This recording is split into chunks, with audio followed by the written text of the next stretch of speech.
Deep within the cold, damp dungeons of the imperial palace, a grotesque scene is unfolding. Two women, once the most powerful in the empire, an empress and a favored consort, are now little more than tormented flesh, submerged in a large vat of wine. Their arms and legs have been severed from their bodies, their eyes gouged out, but they have been kept alive. Alive for one final, agonizing audience. A figure emerges from the torchlit shadows, her silken robes whispering against the stone floor. She is the new Empress, Wu Zetian. She gazes down at her mutilated rivals, her face a serene, unreadable mask. As the two women drown in the acidic liquid, she leans in and speaks, her voice calm, her words dripping with a chilling finality. "Now," she says, "these two witches can get drunk to their bones. This was not an act of war, nor the madness of a battlefield. This was the calculated vengeance of the new master of the palace. And this single, horrifying act of cruelty was merely the first step in a bloody ascent that would defy 1,000 years of tradition. The question is not just what happened, but how a human soul becomes capable of it. The monster in that dungeon, capable of such calculated depravity, was not born that way. She was forged in the fires of the imperial court. Before she was a creature of vengeance, she was a 14-year-old girl named Wu Zhao, entering the palace with no title, no army, and no allies. A girl destined for a life of silent, gilded servitude. So this becomes the central, terrifying question. How does that girl become this monster? What dark path must one walk? What betrayals must one endure and, more importantly, inflict? What parts of the soul must be carved away to transform a child into a creature that would mutilate her rivals and, as we will see, devour her own sons? This is the central mystery of the Dragon Empress. It is not a story of politics, but of predation. It is the story of how a serpent, cornered in the most venomous viper pit on Earth, learned not just to bite, but to constrict, to consume, and to eventually shed its skin, unleashing a dragon upon the world. This is not a history lesson, it is a psychological thriller. We will explore the predator's logic, born in a court where failure meant a brutal, agonizing death. You will witness the moment's survival curdled into a lust for power, and how that power festered into a paranoia that consumed everything, even her own children. This is a descent into a world of whispers and hidden daggers, a narrative designed to coil around your thoughts and pull you deep into the chilling quiet of the dragon's lair. Our journey into the shadows begins now. But first, if you find value in these explorations of history's darkest corners, please take a moment to like this video and subscribe to our channel. Let us know in the comments where you're joining us from. It's a privilege to share these stories with our community from around the world. Our story begins in the 7th century, at the height of the great Tang Dynasty in China. Under its powerful emperor, Taizong, the empire was a world leader. The capital city, Chang'an, was one of the largest cities on Earth, filled with over 1 million people. It was a truly international place, the center of a trade network known as the Silk Road. Merchants from Persia sold spices, monks from India brought their religion, and visitors from as far away as the Byzantine Empire walked its wide, clean streets. It was an empire of incredible art, beautiful poetry, and great confidence in its own power. But inside this shining world, there was another, more secret world. It was a city inside the city, a place of incredible beauty, but also a prison. This was the imperial harem, a vast section of the palace called the Forbidden City. Once a woman entered its walls, she would likely never leave. This place was known as the Gilded Cage because it was a beautiful prison. It was home to thousands of women. Their only job was to serve the desires of one single man, the emperor. For a very few, it was a life of unbelievable luxury and power. But for most, it was a life of deep boredom and loneliness. The competition between the women was silent, but it was deadly. They fought their secret battles with quiet whispers to the right people, with rumors that could destroy a rival, and by trying to win the emperor's attention, even for a single night. A woman's entire life depended on the emperor's mood. If he noticed you, you could have a life of comfort and your family would gain honor.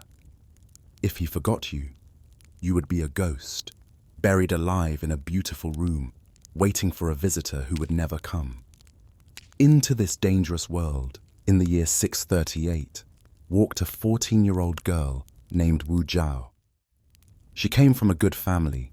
Her father was a government chancellor, so she was not a commoner, but she was also not from one of the great, powerful families of the empire. From a young age, people noticed she was different. She was extremely intelligent, she had a striking beauty, and there was a fire in her eyes, a look of someone who would not be easily controlled. She was chosen to join the emperor's harem, which was supposed to be a great honor. She was given the title of tyrant, or talented lady. It was a modest job, a fifth-rank position, far from the emperor's main circle. She had arrived, but the great emperor Taizong, who was then an old and powerful warrior, was not interested in her. He had seen thousands of beautiful and talented girls in his lifetime. Wu Zhao was just one more face in the crowd. For more than 10 years, she was ignored. She was a forgotten piece of art in the emperor's massive collection. But while other women might have given up, Wu Zhao did not. She did not fade away. Instead, she watched and she learned. She saw powerful women suddenly lose the emperor's favor and disappear. She learned how power really worked in the palace. It wasn't just about beauty. It was about alliances, information, and knowing who to trust. She learned the secret language of the court, where a polite compliment could be a hidden threat. She studied the palace guards, the powerful eunuchs who managed the harem and carried its secrets, and most of all, she studied the emperor's sons. She was like a serpent in a garden, filled with beautiful but poisonous flowers. She was learning how to survive, and her eyes eventually landed on the one person who could change her fate, the crown prince, Li Ji. He was a gentleman, easy to influence, and known to be a little weak in his personality. While his strong and powerful father, the emperor, was still alive, Wu began the biggest and most dangerous gamble of her life. She started a secret affair with the man who would one day inherit the dragon throne. They had to meet in secret, in quiet corners of the vast palace library, or during moments when no one was watching. It was a conspiracy of forbidden touches and secret promises. The young prince was completely charmed by her. She was smart and confident, not like the other timid women he knew. For Wu, this was more than love or passion. This was her plan for survival. It was her only escape route from a life of being forgotten.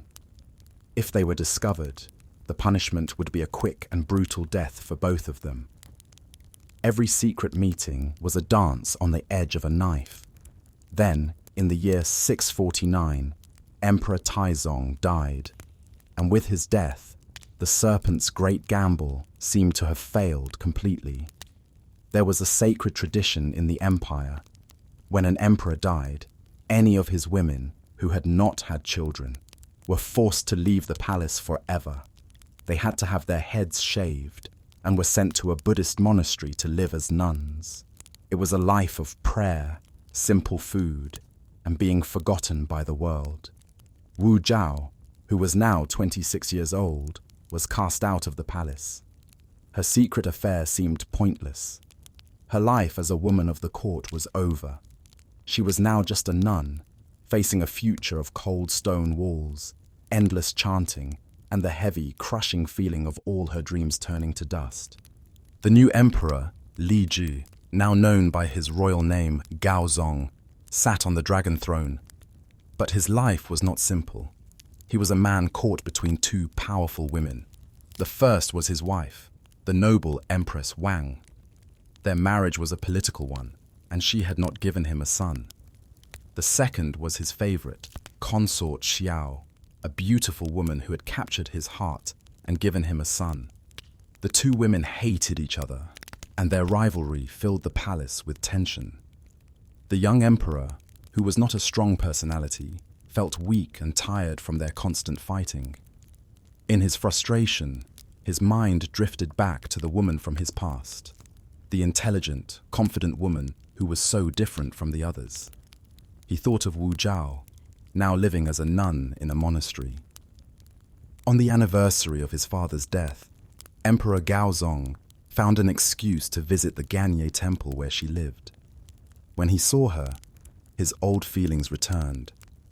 He saw the same fire in her eyes, even with her head shaved and wearing the simple robes of a nun. They spoke, and he wept as he told her how much he missed her and how unhappy he was in the palace. He made a promise. He would find a way to bring her back. For Wu, this was the moment she had been waiting for. It was a single ray of light in her dark world. The serpent, who had been sleeping in a cold cage, began to stir. Back in the Forbidden City, Empress Wang was losing her war against consort Xiao. The Empress spent more and more time with the consort, and the Empress was afraid she would be replaced. She was desperate. She needed a weapon, an ally, something to break the power of her rival. Then she learned a dangerous secret. The Emperor was still in love with the nun, Wu Zhao. The Empress made a decision. It would be the worst mistake of her life. She thought she was being clever. She would arrange for Wu Zhao to return to the palace. The Emperor would be so happy and grateful to his Empress for bringing back his lost love. And this new woman, Wu Zhao, would be a perfect distraction. She would take the Emperor's attention away from consort Xiao. The Empress believed that Wu Zhao, a former low-ranking concubine with no family power, would be easy to control. The Empress would be the master, and Wu would be her loyal dog in the fight against their common enemy. So Empress Wang used her power to officially bring Wu Zhao out of the monastery and back into the gilded cage. She did not realize she was not bringing back a pet. She was opening the door for a predator.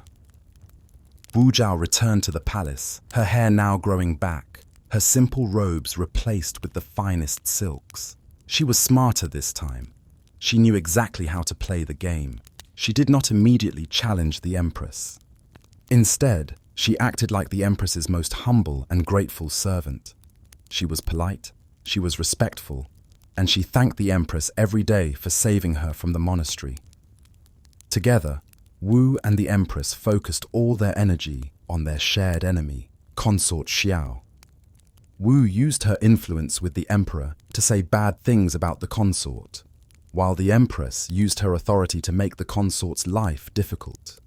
Soon, consort Xiao lost all of the Emperor's affection and was cast aside, defeated. The Empress was thrilled. Her plan had worked perfectly.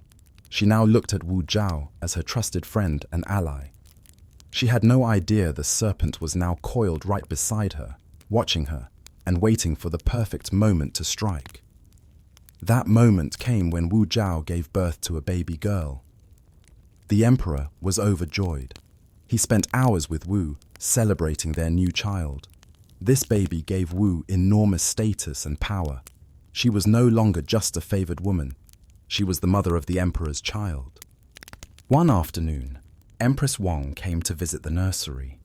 As the highest-ranking woman in the palace, this was her duty. On the surface, the visit was polite. The Empress, who had no children of her own, smiled and played with the beautiful baby girl for a few moments. Then, she said goodbye to Wu and left the room. Now, Wu Zhao was alone with her daughter. The emperor would be arriving any minute to see the baby. This was her chance. Her mind, now a cold machine of calculation, saw the path forward. She loved her daughter, but her daughter was also a tool, a beautiful, perfect, innocent key that could unlock the final door to absolute power. Her daughter's life was valuable, but her daughter's death could make her the most powerful woman in the empire. What happened next is an act of almost unimaginable coldness. Wu walked over to her sleeping child. There was no struggle, no noise, just a mother, a baby, and a terrible, silent decision. She pressed the blankets down firmly over the infant's face, holding them there until the tiny body went still. Then, she carefully arranged the covers as if the baby was still peacefully asleep. Minutes later, Emperor Gaozong entered the room, smiling, happy to see his wife and new child. Wu greeted him with a warm smile of her own. They talked and laughed for a moment. Then the emperor walked to the crib to look at his daughter. When he pulled back the covers, he found the baby was cold and no longer breathing. A terrible cry filled the palace. The emperor was consumed by grief and confusion, and in that moment of chaos, Wu Zhao's performance was perfect. She began to weep hysterically, screaming in horror and despair. She collapsed to the floor, acting like a mother whose world had just been destroyed. When the emperor asked what happened, her servants, who had been carefully coached, said that no one had entered the room, except for one person. Wu, through her tears, whispered the final, venomous words. The Empress. She was just here. She was holding the baby. The trap was sprung. The heartbroken and enraged emperor did not need any more proof. His mind was filled with the image of his childless, jealous wife standing over the crib. The serpent had delivered its fatal bite, and the Empress was now doomed. The emperor's court was thrown into chaos. Empress Wang was the wife of the Son of Heaven, from one of the great families of the empire. To accuse her of murdering a royal child was like causing an earthquake. The Empress screamed that she was innocent. She begged her husband to believe her, but her words were useless against Wu Zhao's perfectly acted grief. To the heartbroken emperor, the Empress's desperate pleas sounded like the hollow lies of a guilty woman. But the Empress was not alone. She had powerful allies in the court, the old, respected chancellors who had served the emperor's father. These men looked down on Wu Zhao. They saw her as a woman with no great family background who was seducing the emperor and disrupting the proper order of the government. They argued that it was wrong to depose an empress based only on suspicion. For a time, their influence held the emperor back. Wu realized that to destroy the empress, she first had to destroy the empress's friends. Working from the shadows, she began her counterattack. She used her complete control over the emperor to whisper accusations against the chancellors who supported Empress Wang. She told him they were arrogant, that they were disrespecting his authority, that they were plotting against him. One by one, the chancellors were demoted, sent away to distant provinces, or forced to retire in disgrace. Wu systematically cut every rope that was holding the empress up, leaving her completely isolated and helpless. With all of her allies gone, Empress Wang was doomed. The emperor, now free from the influence of his old advisors, officially stripped her of her title. At the same time, Consort Xiao, her former rival, was also stripped of her rank. The two women who had once fought each other for control of the harem were now united in total defeat. They were thrown into a dark, remote courtyard in the palace, locked away from the world and left to be forgotten. In their place, Wu Zhao was named the new Empress of the great Tang Dynasty. It was a moment of absolute victory. The girl from a minor family, the forgotten concubine, the exiled nun, had returned and conquered. She now wore the phoenix crown and stood beside the dragon throne as the most powerful woman in China. The Serpent had won the war of the Harem. For a while, it seemed that this would be the end of the story. But for a predator like Wu, a wounded enemy left alive is always a threat. One day, the emperor, perhaps feeling a moment of guilt or sadness for the women he had once loved, walked past the courtyard where they were imprisoned. He saw the small door through which their food was passed. On an impulse, he called out their names. From inside, he heard their weak, crying voices. They begged him for forgiveness and thanked him for remembering them. Seeing their miserable state, the emperor's heart softened. He felt a pang of pity and told them, "Do not worry. I will arrange for your release very soon." But a guard overheard the emperor's promise, and that guard reported directly to Empress Wu. When Wu heard the news, a cold fury filled her. The emperor's pity was a danger she could not afford. As long as those women were alive, they were a spark that could reignite the emperor's old feelings. They were a symbol for her political enemies. They were a loose thread that could unravel everything she had worked for. She decided in that moment that she had to extinguish that spark forever. And she would do it in a way that would send a message of pure terror to anyone who ever dreamed of challenging her again. She gave a direct order to her men. It was not a simple command for an execution. It was a recipe for an atrocity. Her guards stormed the courtyard prison. The two former royal ladies were dragged out into the dim light, screaming in terror. They were held down, and then the real horror began. With heavy blades, the guards chopped off their hands and their feet. The courtyard was filled with their agonizing cries, but they were not allowed the mercy of death. Still alive, bleeding and mutilated, they were picked up and thrown into two large waiting vats of wine. The alcohol would have been an unimaginable, searing pain on their open wounds. It was a slow, torturous death by shock, pain, and drowning. To complete the horrifying spectacle, Empress Wu herself came to witness their final moments. She looked down dispassionately at the two women who were once her equals, now just writhing, dying flesh in a vat of alcohol. It was then that she spoke the words that would be remembered for 1,000 years, a testament to the chilling depths of her cruelty. "Now," she said calmly, "these two witches can get drunk to their bones."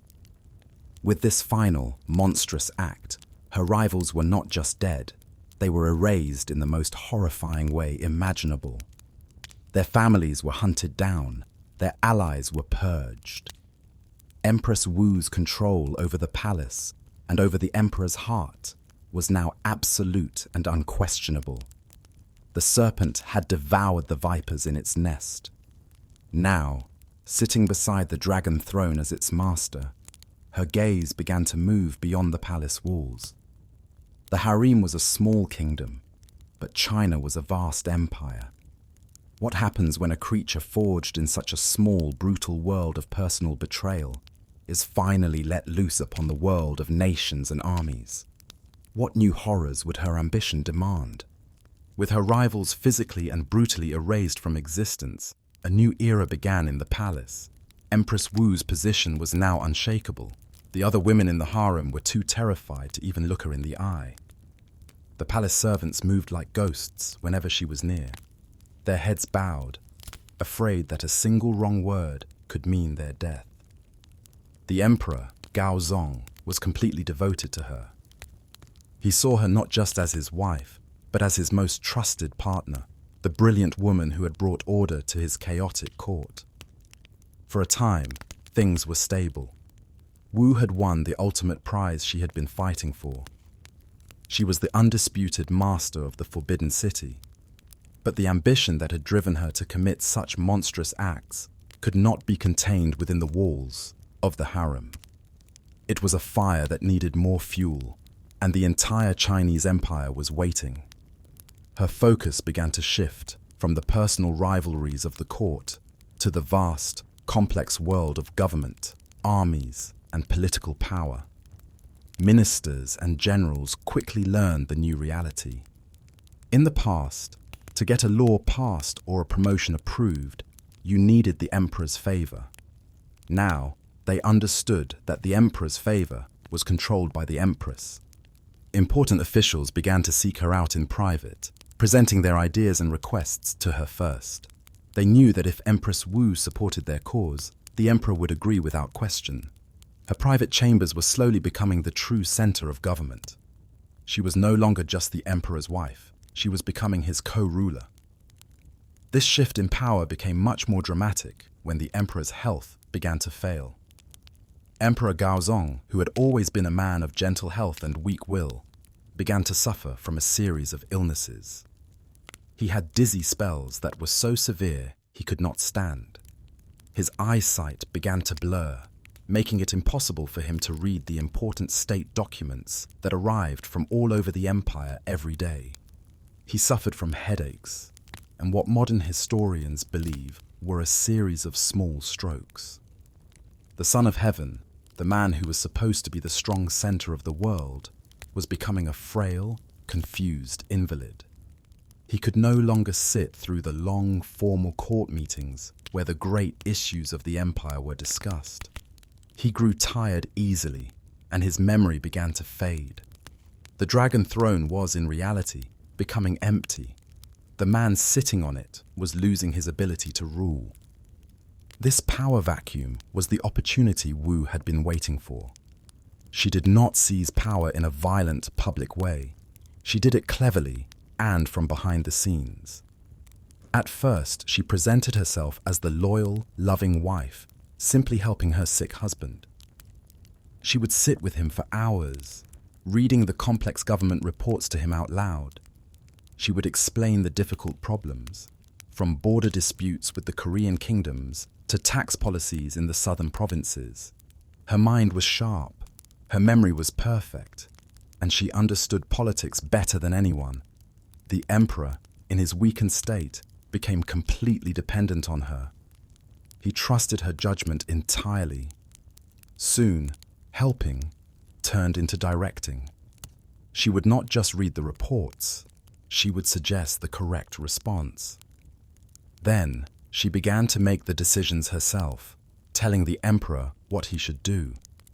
It reached a point where the great officials of the empire would come to their formal court meetings and find a strange new arrangement. The emperor would sit on the dragon throne, as always, but behind him, hidden by a silk screen, sat Empress Wu. The officials would present their reports to the emperor, but he would not answer. A voice would come from behind the screen, asking sharp questions and giving clear, decisive commands. It was the voice of the Empress. The government of China was being run by a shadow. This period was known as the rule of the two sages, but everyone in the court knew who held the real power. The emperor was now a puppet, a symbol who simply put the official stamp on the documents his wife had already decided on. And here is the great paradox of Wu Zetian. While her methods were ruthless and her rise to power was built on blood, she was, by many accounts, an extremely effective ruler. She was more intelligent and worked harder than many of the men she governed. She had an eye for talent and promoted skilled officials even if they came from poor families. She listened to good advice on matters of the economy and military. Under her shadow rule, the Tang Empire was strong and stable, but it was a stability built on a foundation of fear. The government was efficient because everyone was terrified of displeasing the Empress. The traditions that had held the empire together for 1,000 years were being broken. A woman was ruling China, and the old, powerful families and the respected Confucian scholars of the court hated it. They saw her as an unnatural disruption to the order of heaven and earth. They whispered against her in the halls of the government. They wrote poems complaining about a hen that crowed like a rooster at dawn. They believed this unnatural situation could not last. Wu knew what they were saying. She knew that as long as her husband was alive, she was safe. But she also knew that many powerful men were waiting, hoping for the emperor to die, so they could finally remove the dragon's shadow from the throne. She understood that her fight for survival was not over. She would have to clear the lair of these new, more powerful enemies. The court of Emperor Gaozong was now a place of quiet, simmering tension. Empress Wu's power was undeniable, but it was also, in the eyes of many, deeply unnatural. Having conquered the harem, she now faced a new battlefield, one with far more dangerous players. Her enemies were no longer jealous concubines, but the most powerful men in the world. These were the great chancellors and ministers, men from the ancient and proud aristocratic families of the north. For generations, their families had guided the empire, served on its boards, and led its armies. They saw themselves as the guardians of tradition and the true pillars of the state. They were devout followers of the teachings of Confucius, which placed great importance on social harmony and a natural order. In this order, the emperor, the son of heaven, ruled from the top. The man governed, and the woman, even an empress, managed the home. To them, Empress Wu was a living violation of this sacred balance. They saw her as a sickness in the heart of the empire, a seductive fox spirit who had utterly bewitched their weak-willed emperor and was leading the dynasty to ruin. Their contempt was palpable. In the grand halls of government, after a court session where the emperor had once again been a silent puppet, they would gather in small, frustrated groups. "Did you hear that?" one might whisper. "The command came from behind the screen again. We are taking orders from a shadow." Another might add, "She is a hen crowing like the rooster at dawn. It is a terrible omen." They saw it as their duty to resist her, to save the emperor from himself. They would try to bypass her, seeking private audiences with Gaozong, hoping to find him on a day when his mind was clear, when they might finally convince him to send her away. They did not understand the nature of the creature they were dealing with. They thought they were trying to cure a sickness, when in fact, they were poking a sleeping dragon. Wu knew everything. Her network of loyal spies, grateful eunuchs, and ambitious new officials reported every secret meeting, every whispered complaint. She understood that these powerful men were not just political rivals. They were a fundamental threat to her survival. They would never accept her authority. She decided she would not wait for their plots to succeed. She would tear out their power by the roots, and she would start with the future of the empire itself, the line of succession. Her first major target was the official heir, Crown Prince Li Zhong. He was the emperor's eldest son, but his great weakness was his mother, a consort of humble birth. Wu Zetian, the official empress, now had her own son, a boy named Li Hong, who was of pure imperial blood from both sides. To Wu, it was an unacceptable insult that the son of a palace maid was destined to rule while her own son was second in line. This was her first great battle in the world of imperial politics, and she waged it with brilliant, relentless pressure. She would approach the emperor in their private chambers, not with anger, but with feigned sadness and concern. "My lord," she might say, "the chancellors whisper that our dynasty is weak. They say the heir is not of noble blood. It brings shame upon the dragon throne. How can the empire be secure?" She summoned her political allies, the new officials who owed her their careers, and had them raise the issue in court. They argued that for the sake of tradition and stability, the son of the official empress must be the heir. Emperor Gaozong was trapped. He loved his first son, but he was terrified of disappointing his powerful wife. He was a weak man, caught in a storm of political pressure that she had created. After months of this relentless campaign, he finally broke.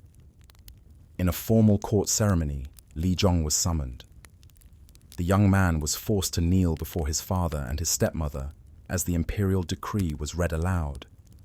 He was stripped of his title as crown prince. His future was erased in an instant. Wu's son, Li Hong, was proclaimed the new heir. Li Zhong was given a minor provincial title and sent away, exiled from the capital city forever. He was now a political ghost, living under constant guard, a resentful and tragic figure who could be used as a pawn in the games to come. Wu had won. She had secured the future for her bloodline. With the succession secured, she turned her attention to the ministers who had opposed her. Her greatest enemy was the Chancellor, Shangguan Yi. He was a respected scholar, a man of principle, and the leader of the traditionalist faction. He watched in horror as Wu took more and more power, and he decided to make one final, desperate stand. He requested a private audience with the emperor, and there he risked everything. He spoke plainly, telling Gao Zong that the empress's ambition was out of control, that the people were afraid, and that if he did not act, the dynasty would be in peril. He formally requested that the emperor draft an edict to depose Empress Wu. The emperor, perhaps feeling a moment of shame or finding a brief spark of his old authority, was moved. He knew the chancellor was right. His fear of his wife was matched only by his misery under her thumb. "You are right," the emperor said, his voice trembling. "This has gone on too long. Draft the edict. I will sign it." For a single moment, it seemed the dragon's reign of shadow was about to end. But a loyal eunuch had been listening from outside the chamber. He ran directly to the empress's quarters. When Wu heard what was happening, she did not panic. She did not scream. A cold, terrifying calm settled over her. She had been challenged directly. The time for whispers was over. The time for blood had begun. She strode into the emperor's chambers, the unsigned edict still in his trembling hands. She did not need to raise her voice. She simply looked at him, her eyes filled with cold disappointment and quiet menace. "What is this?" she asked. The emperor crumbled instantly. He stuttered. He made excuses. He blamed everything on Shangguan Yi. "It was his idea," he pleaded. "He is trying to trick me, to destroy our love." Wu knew she had him. But destroying the chancellor for giving advice was not enough. She needed to make an example of him, to terrify the entire court into permanent silence. She needed to accuse him of treason. And for that, she reached back into the past and pulled her tragic pawn, Li Zhong, back onto the board. She unleashed her masterpiece of political terror. She declared that she had uncovered a secret, horrifying plot. Chancellor Shangguan Yi, she claimed, was not just giving bad advice. He was a traitor who was secretly communicating with the exiled prince, Li Zhong. Their plan was to launch a rebellion, assassinate the emperor, and place Li Zhong back on the throne as a puppet ruler for the old guard. It was a brilliant lie. It was almost impossible to disprove, and it connected her most powerful enemy with a known symbol of opposition. The accusation was the death sentence. The emperor, now completely terrified of the conspiracy his wife had uncovered, gave her full authority to deal with the traitors. The arrest of Shangguan Yi was swift and brutal. Imperial guards stormed his home in the middle of the night, dragging him from his bed. His family was imprisoned. His staff were arrested and tortured until they signed confessions, agreeing to the fabricated plot. The chancellor was then executed, along with his son. Hundreds of miles away, in his lonely exile, Li Zhong heard the news that he had been named the leader of a rebellion. He likely knew nothing about it, but it didn't matter. He was a loose end. The Empress's imperial messengers soon arrived at his door. Knowing there was no escape and no justice to be found, the tragic prince, who had been a political tool his entire life, was forced to take his own life. With this single, monstrously cruel act, Wu Zetian's victory was complete. She had not just defeated her enemies, she had annihilated them. She had used one to destroy the other, and then destroyed them both. The old guard was broken. The court was silent, paralyzed by a fear so deep that no one would dare question her again. The lair was finally clear. Her power was absolute. The only people left in the world who could possibly stand in her way were no longer rivals or ministers, but the children who shared her own blood. With her political enemies in the court either dead, exiled, or silenced by fear, Empress Wu's power was nearly absolute. The government was hers. The emperor was her puppet. Her ambition had conquered every external threat. Now, it turned inward, and the only people left who could possibly challenge her were the ones who shared her own blood. Her firstborn son, with Emperor Gaozong, Li Hong, had been named the Crown Prince. He was everything a dynasty could hope for: intelligent, handsome, and deeply moral. He was raised by the finest Confucian scholars in the empire, who taught him that a ruler's duty was to be just, merciful, and respectful of tradition. He took these lessons to heart. He was, by all accounts, a good man, destined to be a great emperor. And in his mother's world, that made him an existential threat. Li Hong saw the world in terms of right and wrong. His mother saw it only in terms of power. He was horrified by the atmosphere of fear she had created. He saw good men purged and their families destroyed, and his conscience ached. The final breaking point came over the tragic fate of his two older half-sisters, the daughters of the doomed consort Xiao, whom his mother had so brutally murdered years before. Since that day, the two princesses had been kept as prisoners within the palace walls. They had grown from children into young women in total isolation, never allowed to see the outside world, never allowed to marry. To Li Hong, this was a stain on the honor of the imperial family. He gathered his courage and confronted his mother directly. He argued that the princesses were innocent of any crime and that their continued imprisonment was unjust. "Mother," he pleaded, "they have suffered enough. To hold them here, unmarried, brings shame upon our house. It is not the act of a benevolent ruler." Empress Wu would have listened to her son's words with a cold, terrifying stillness. To her, his plea was not a sign of a good heart. It was a sign of weakness, a direct challenge to her authority. His justice and benevolence were the words of her enemies, the old Confucian guard she had crushed. He was speaking their language, not hers. In her eyes, her son was becoming her opponent's puppet. His compassion made him a liability. Her response was not immediate, but it was decisive. In the year 675, the imperial court was traveling, and they stopped at a palace in the city of Luoyang. It was a warm summer evening.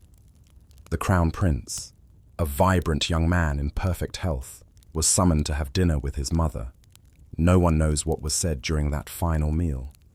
Did she seem unusually kind? Did she give him one last chance to bend to her will?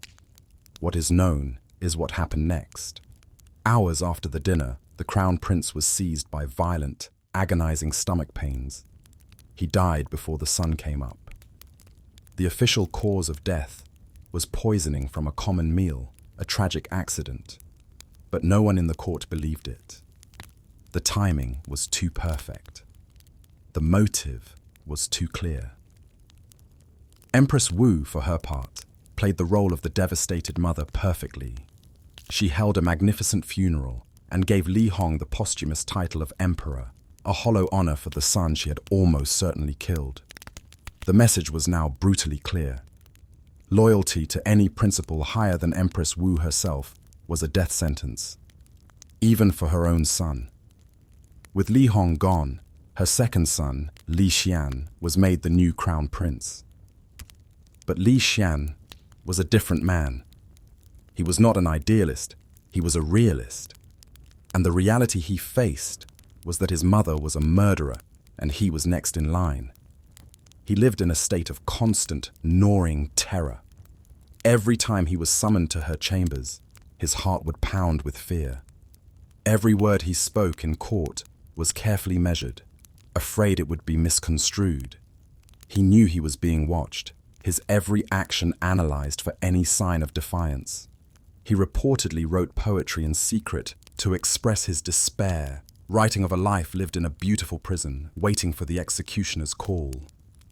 He was right to be afraid. Wu's paranoia, having tasted the blood of one son, now needed a new target. She began to see plots and shadows around Li Xian. The evidence she needed soon appeared. One of her loyal ministers, a man known to dislike the new crown prince, made a shocking discovery.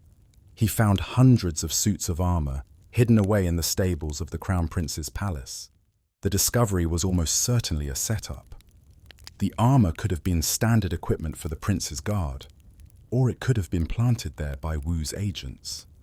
The truth did not matter. The accusation was all that mattered. Wu used it as proof that Li Xian was planning a military rebellion. She confronted him, her face a mask of feigned shock and maternal disappointment. The young prince, who had lived in dread of this moment, completely fell apart. He stammered, he could not explain the armor, and his obvious terror made him look guilty as sin. His weak defense was all the confirmation Wu needed. He was immediately arrested, formally accused of treason, and stripped of his title. He and his young family were demoted to the rank of commoners and sent into a guarded exile thousands of miles from the capital. But even in exile, he was a threat. He was still the Empress' son. A few years later, Empress Wu sent a trusted general to visit the exiled prince. The general arrived with his soldiers and delivered a simple, unspoken message from the Empress. He surrounded the house, and Li Xian, seeing there was no escape, was forced to take his own life. The second son was now eliminated. In the year 683, the ailing emperor Gaozong finally died. His long, pathetic reign as his wife's puppet was over. Wu Zetian, as the mother of the next in line, was now the official Empress Dowager and regent. Her power was legal and absolute. She placed her third son, Li Jie, on the throne as Emperor Zhongzong. He had seen his two older brothers die. He knew what was expected of him. But the lure of the dragon throne is strong, and his ambitious wife, Empress Wei, urged him to assert his power. In an act of incredible foolishness, the new emperor tried to appoint his father-in-law to a top government post. He was trying to build his own team. When a chancellor loyal to Wu objected, the young emperor arrogantly shouted, "I could give him the entire empire if I wanted to." Those words were a fatal mistake. When Wu was told what her son had said, she acted instantly. This time, there was no need for poison or plots. She simply flexed her absolute power. She summoned the palace guards, who were loyal only to her. She convened the court and issued an edict in her own name, declaring her son unfit to rule. The guards marched into the throne room and arrested him. He had been emperor for only 6 weeks. After exiling her third son, she installed her fourth and youngest, the timid Li Dan, as the new emperor Ruizong. Li Dan was the perfect puppet. He was so terrified of his mother that he barely spoke. He understood his only job was to be a living statue on the throne. Wu Zetian had now hired and fired emperors as if they were junior clerks. She had proven that the title of emperor was meaningless if she did not approve of the man who held it. The dragon throne was hers in all but name. How long would a creature of such power and ambition be content to rule from behind a screen? The dragon's shadow was about to demand a throne of its own. For years, Empress Wu had ruled from behind a silk screen, a shadowy figure whispering commands to the men who sat on the dragon throne. Her power was absolute in practice. but it was still, officially, borrowed. She was the Empress Dowager, the regent, the mother of the emperor. But she was not the emperor herself.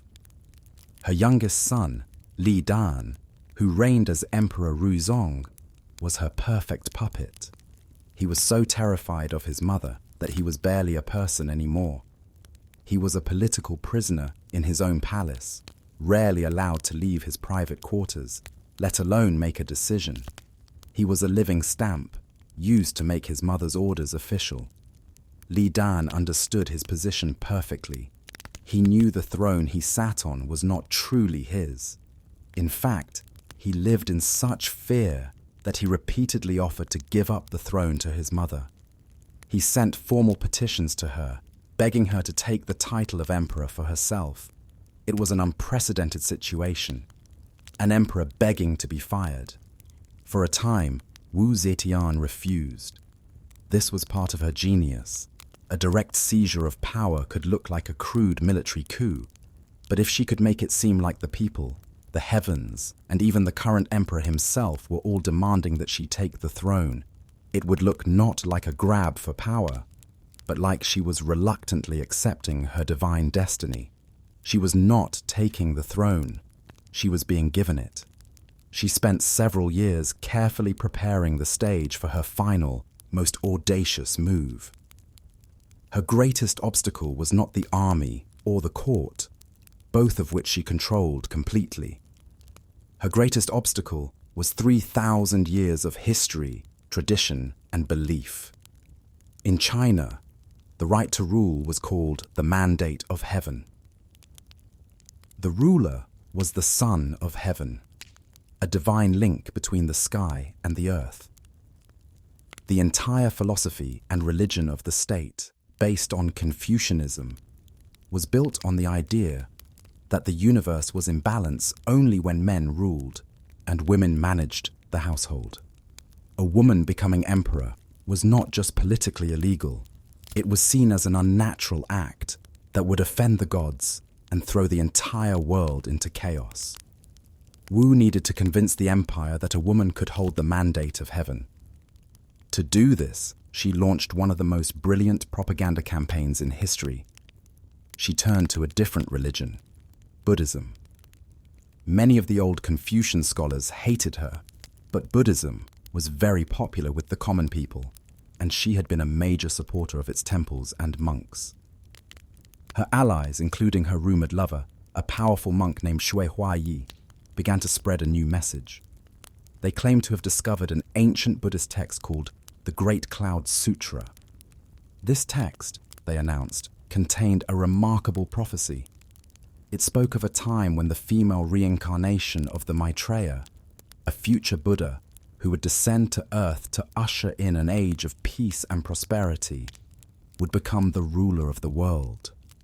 Copies of this sutra were printed and sent to every corner of the empire. Monks were ordered to preach about it in their temples. The message was simple and powerful. Wu Zetian was not just a woman, she was a living goddess, a divine being sent by heaven to rule them. To defy her was to defy the will of the Buddha himself. At the same time, she began to play with the very language of the empire. She ordered her scholars to create over a dozen new Chinese characters. The most important of these was a new character for her own name, Zhao. The new symbol was a picture of the sun and the moon sitting together in the sky above. The message was clear. She was not just a person. She was a celestial body, an object of nature as fundamental as the sun and the moon. After years of this intense propaganda, the work was complete. The people had been told she was a god. The court had seen her eliminate every enemy. Her own son was publicly begging her to take his place. The stage was set. In the year 690, the final ceremony took place. A group of thousands of court officials, led by her nephew, marched to the palace gates with a formal petition, begging her to accept the throne. Her son, the puppet emperor Li Dan, officially abdicated. Wu Zetian walked to the grandest hall of the palace. She ascended the steps to the dragon throne, not as a shadow, not as a regent, but as the sole and absolute ruler. She accepted the title she had likely dreamed of her entire life, Huangdi, Emperor. It was a title that had always been male. She proclaimed that the Tang Dynasty, which had ruled for over 70 years, was over. She announced the beginning of a new dynasty, her dynasty, the Zhou.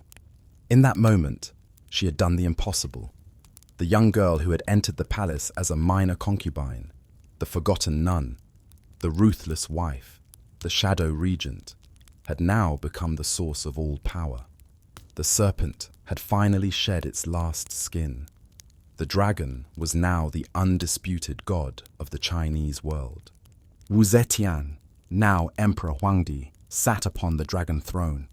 The world had been remade in her image.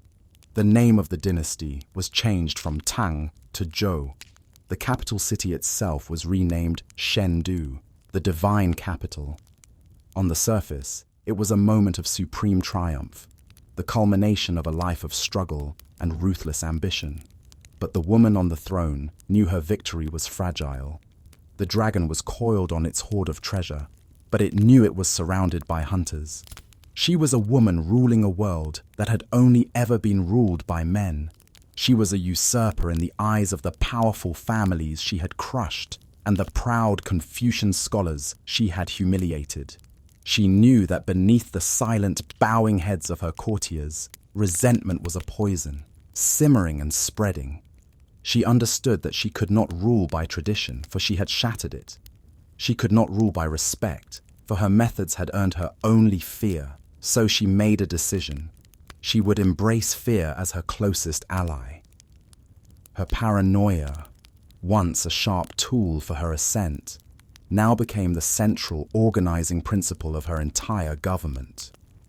To protect her unnatural position, she would build a system of terror so complete that it would poison the very heart of the nation, a system designed to make even a rebellious thought too dangerous to entertain.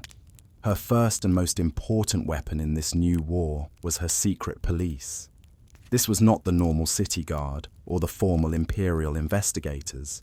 This was a parallel organization, a shadowy group of men who operated outside the law and answered only to her. She did not recruit honorable men for this task. She sought out the cruelest, most ambitious, and most morally corrupt officials she could find. Men from low positions, who were hungry for power and knew that their path to success was paved with the suffering of others. Their job was not to find criminals. Their job was to create them. The undisputed master of this dark art was a man named Lai Junchen.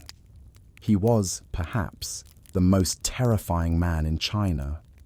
He came from a disgraced background and held a deep personal hatred for the educated scholar officials who had always looked down on him. He took a connoisseur's pleasure in their destruction.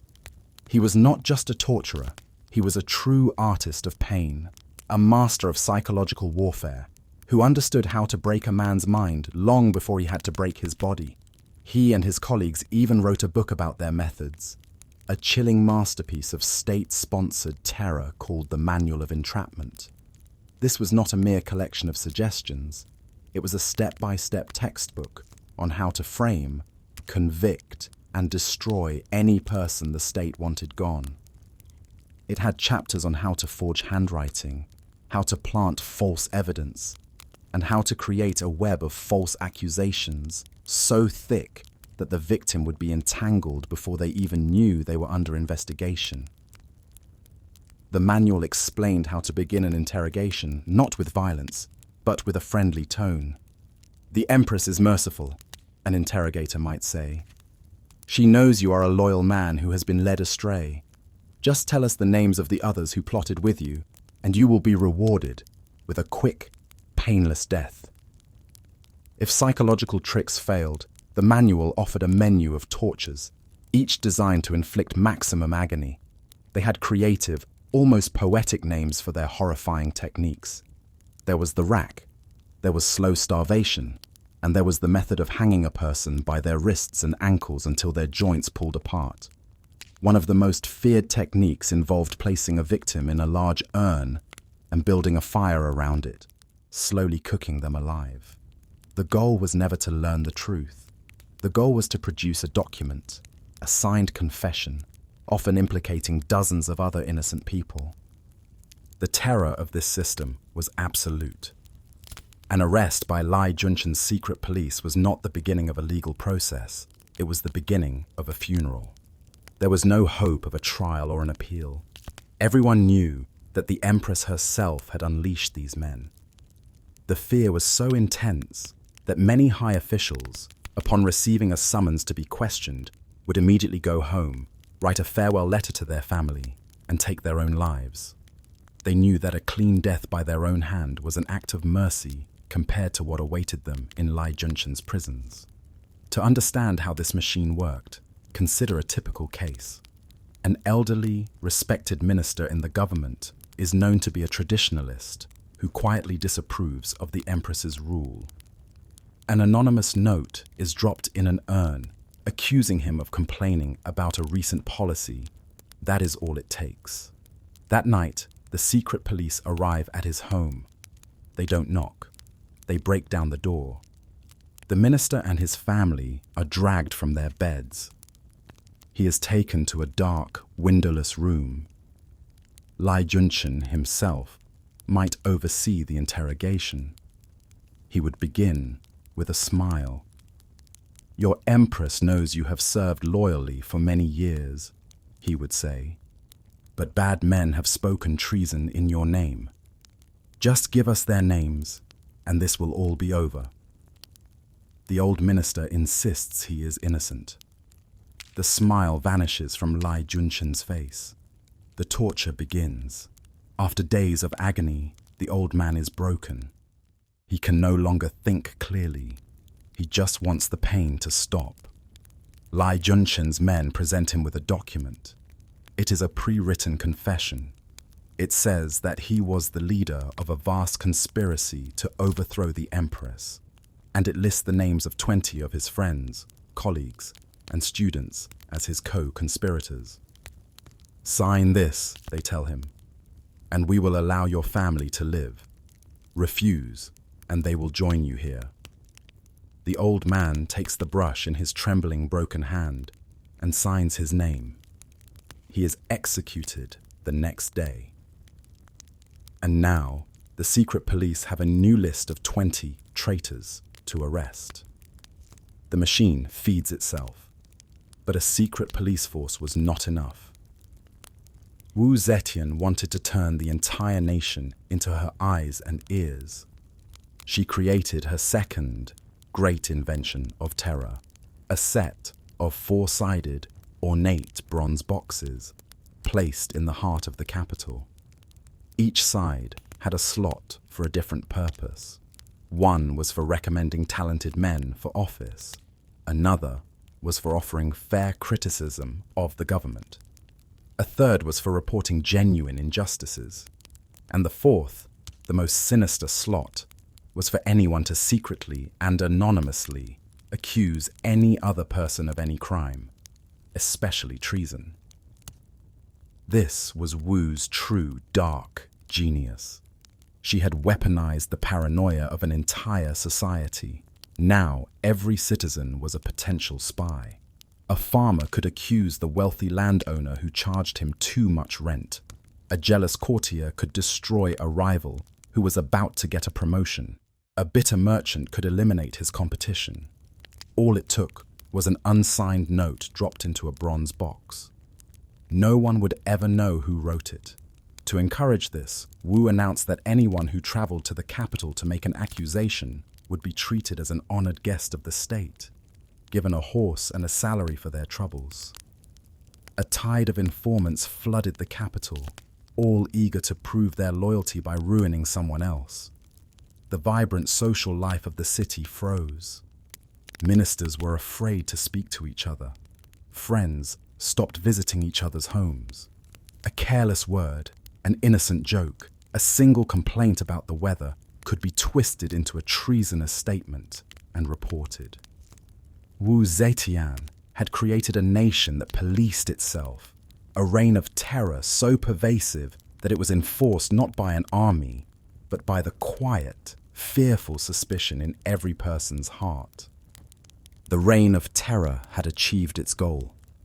The court was silent. The old families were broken. The government was staffed by men who owed their careers to Wu Zetian and were too terrified to defy her.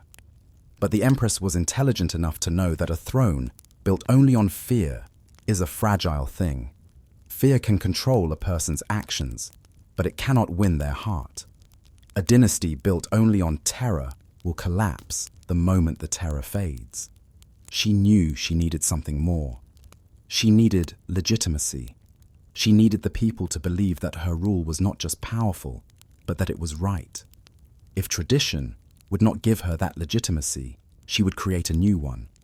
If the Confucian scholars saw her as an unnatural monster, she would use a different religion to paint herself as a living god.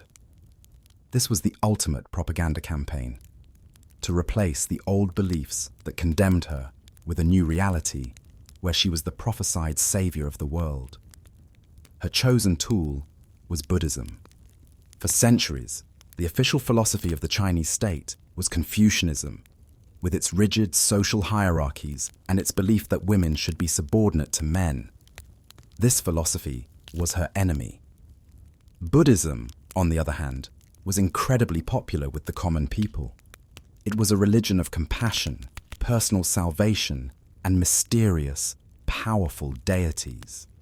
Wu Zetian had been a major supporter of Buddhist temples and monasteries for years, and now she called in her debts.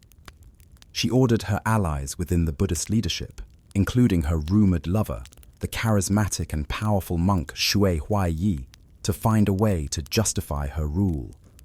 They did not disappoint her. Soon, they announced a miraculous discovery.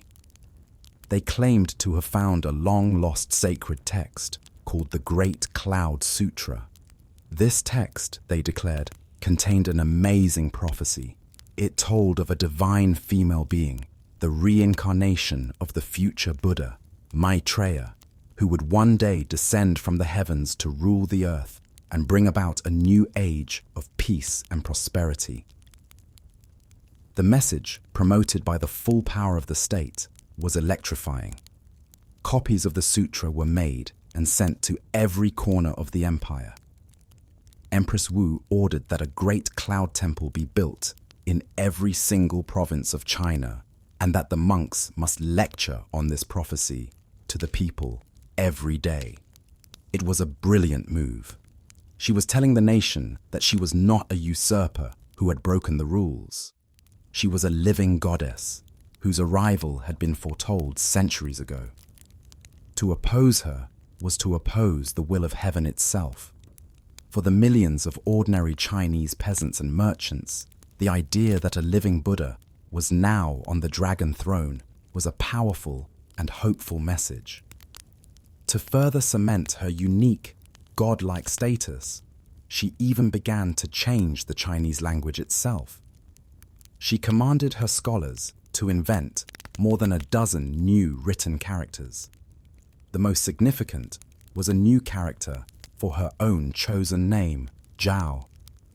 The symbol she created was a masterpiece of propaganda. It was a picture of the sun and the moon, the two most powerful objects in the sky, sitting together above an empty space, representing the earth. The meaning was clear for all to see. She was a celestial power, as fundamental to the world as the sun and moon themselves. But words and prophecies were not enough. A god needs monuments. A god needs temples. Wu Zetian, like the great tyrants before her, understood that power must be made physical. It must be carved into stone and built on a scale that overwhelms the senses and silences all doubt. She began a series of architectural projects so vast and so expensive that they pushed the empire's resources to their limits. She ordered the construction of a new imperial meeting hall, the Mingtang, or Heavenly Hall. This was the most important symbolic building in the capital, the place where the emperor communed with the divine. The one she built was the most spectacular in Chinese history. It was a colossal wooden pagoda, soaring almost 300 feet into the air, the height of a modern 30-story building. It was a marvel of engineering, a towering statement that her connection to the heavens was stronger than that of any male emperor who had come before her. Her grandest and most lasting statement, however, is carved into the side of a mountain.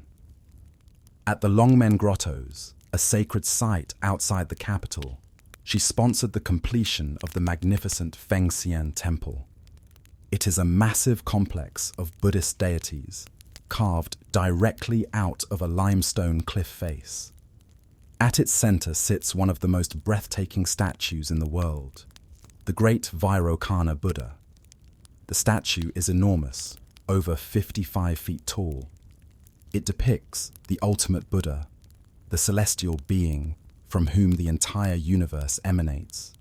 It sits on a lotus throne, its face radiating a sense of immense calm, wisdom, and absolute power.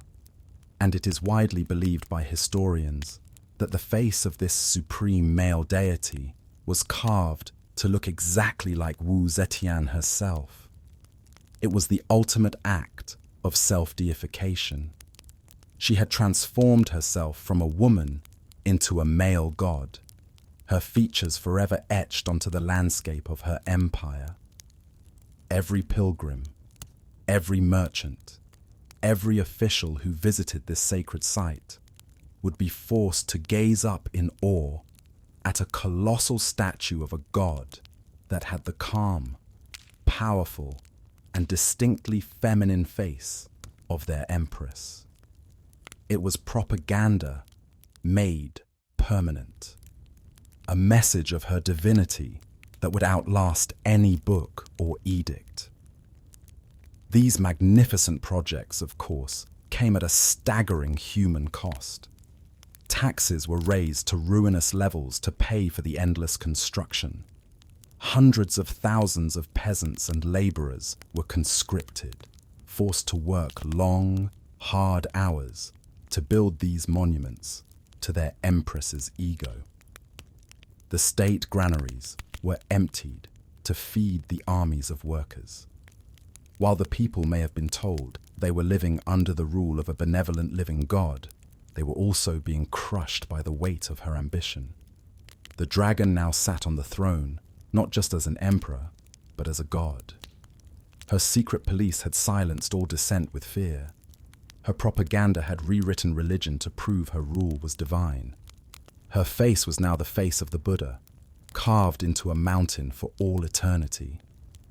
She had crushed every enemy, silenced every critic, and remade the rules of heaven itself. She seemed absolute, unchallengeable, and immortal. But there is one enemy that no ruler, no matter how powerful, can ever defeat: time. What happens when the living god begins to grow old? What happens when the dragon's fire begins to fade, and the hunters who have been hiding in the shadows for decades finally sense that the great predator is becoming weak? For 15 years, Wu Zetian reigned as emperor of her own Zhou dynasty. She had outlasted, outmaneuvered, and outlived every single one of her enemies. She sat on the dragon throne as a living god, her power seemingly as eternal and unchangeable as the giant Buddha statue that bore her face. She was the most powerful woman in the world, an absolute monarch whose slightest whisper could command armies and end lives. But the dragon, for all its fire and fury, was still mortal. And now, it was growing old. By the turn of the 8th century, the Empress was in her late 70s, an ancient age for the time. The unyielding force of will that had driven her for decades was now housed in a frail, failing body. Her sharp mind was often clouded by sickness, and she was forced to spend long periods confined to her bedchambers, unable to attend the grand court audiences she once dominated. the invincible, divine ruler, was now, undeniably, a tired old woman. The terror she had inspired for so long began to be replaced by a new feeling in the court: anticipation. Her enemies were all dead, but so were most of her loyal allies. She was surrounded by a new generation of ministers who had only ever known her as a fearsome, distant monarch. They did not love her. They did not feel any personal loyalty to the woman who had purged their father's generation. They simply feared her. And now they watched her, waiting, like vultures circling a great, wounded beast. Her paranoia, which had once been a sharp tool for sniffing out plots, now became a wall, isolating her completely. She trusted no one. She pushed away her own family, her nephews of the Wu clan, and her surviving son, Li Jie, whom she had eventually recalled from exile. They were all potential usurpers. In her loneliness and her growing physical weakness, she found herself craving something she had never allowed herself before: simple, flattering, personal comfort. And it was this craving that would ultimately become her fatal weakness. Into this world of cold isolation and suspicion stepped two young men, the Zhang brothers, Yizhi and Changzong. They were everything the aging Empress was not. They were young, beautiful, and charming. They were skilled musicians, talented poets, and masters of the courtly arts of flattery and entertainment. They were introduced to the Empress, and she was instantly captivated. Soon, they became her constant, inseparable companions. Ostensibly, they were her personal attendants. In reality, they were her lovers, her friends, and her gatekeepers to the world. As her health failed, she allowed fewer and fewer people into her private chambers. But the Zhang brothers were always there. They would play music for her, read her poetry, rub her tired shoulders, and tell her how beautiful and brilliant she still was. They were the only two people who could make the old woman feel young and powerful again. They were the only two people she seemed to trust. For her entire life, Wu Zetian had been a master of using people as tools. But now, in the twilight of her reign, the roles were reversed. She, in her loneliness, was being used. The Zhang brothers were not politically skilled or particularly intelligent when it came to matters of state, but they were deeply ambitious. They understood that their unique access to the most powerful person in the world was a source of unbelievable power. The Empress, in her affection for them, began to shower them with titles, honors, and enormous wealth. She made them dukes and gave them important government positions for which they had no qualifications. This was a shocking departure from her usual practice of promoting men based on talent. Her sharp political judgment, once as precise as a surgeon's knife, was now clouded by her indulgence and affection. It got worse. Soon, ministers and generals realized that the only way to get a proposal to the Empress was to go through the Zhang brothers first. If you wanted a promotion, you had to bribe the brothers. If you needed a law approved, you had to flatter the brothers. These two young men, who were little more than courtly entertainers, became the unofficial rulers of the empire. They grew arrogant, strutting through the palace as if they owned it, treating the most respected ministers with contempt. The court was scandalized. The government, which Wu had run so efficiently for years, began to suffer from their corrupt and incompetent interference. The fearsome dragon was showing its soft underbelly, and it was being gnawed at by two parasites. The resentment in the court grew into a quiet, simmering rage. The senior chancellors, men who had served her loyally for years, were disgusted. They saw two powdered, arrogant young men destroying the government they had worked so hard to maintain. The Empress's own family was furious. Her nephews from the Wu clan and her sons from the Li clan, who had been fighting each other for years over who would inherit the throne, suddenly found a common enemy. They all hated the Zhang brothers, seeing them as thieves who were stealing their rightful influence and power. This shared hatred began to unite them. Secret meetings were held between powerful ministers and the bitter princes. They all agreed that the Zhang brothers were a cancer on the state and had to be removed. But to remove the brothers, they would have to go against the will of the Empress herself. It was a dangerous thought, but as the Empress grew sicker and more withdrawn, spending all her time with her two young favorites, the thought grew bolder. They were no longer just complaining. They were beginning to plot. They were waiting for the moment the dragon was too weak to breathe fire, the moment the hunters could finally enter the lair. By the beginning of the year 705, the dragon was truly in winter. Now over 80 years old, Empress Wu Zetian was gravely ill. The formidable ruler who had once dominated every court meeting with her sharp intellect and iron will was now confined to her bedchambers in the Hall of Eternal Life. She became a ghost in her own palace. She refused to see her senior ministers, her chancellors, or even her own sons. The government of the most powerful empire on earth ground to a halt, paralyzed, because the only people the Empress would allow into her presence were her two young, hated favorites, the Zhang brothers.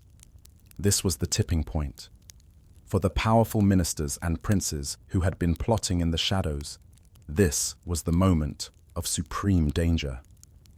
They feared that if the Empress died while the Zhang brothers were the only ones at her side, the two corrupt young men might forge her will, or try to seize power for themselves in the chaos that would follow. They had to act, and they had to act now.